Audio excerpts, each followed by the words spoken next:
When our daughters were younger, we'd go on these family hikes. They were miraculous. Sometimes my wife and I would just glance at each other in awe of what was happening during these little treks. It was amazing, to be honest. But it would start out very differently.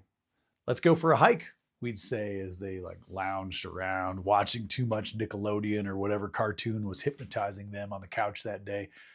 And we'd be met with the opposite of delight and enthusiasm from our two little sweethearts, whining, complaining, rolling around, and deflating themselves on the couch cushions.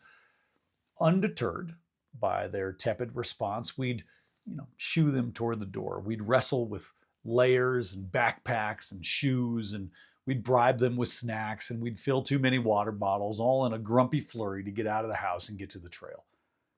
And then, when we'd parked and dragged them out of the car and finally hit the trail, well, within about a tenth of a mile, the kids would shift into a new rhythm.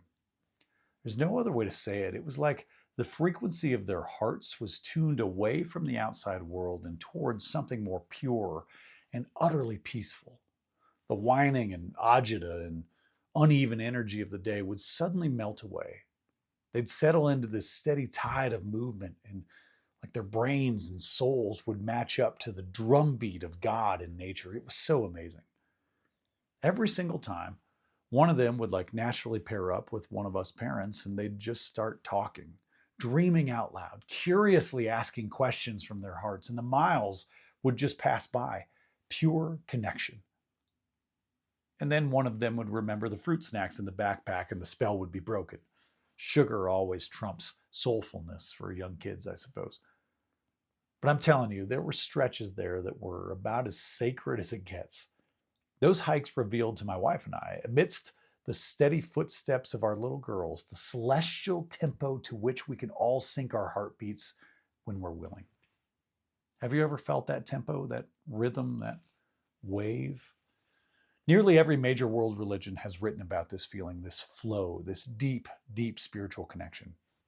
When we allow that rhythm, that flow to show up in our interactions, it transforms a simple conversation into a holy eternity. When we get past the fear and the noise of our day-to-day life, when we shed the layers of worldly expectations and masks, when we are just together, fully together, we are walking and talking on a heavenly path.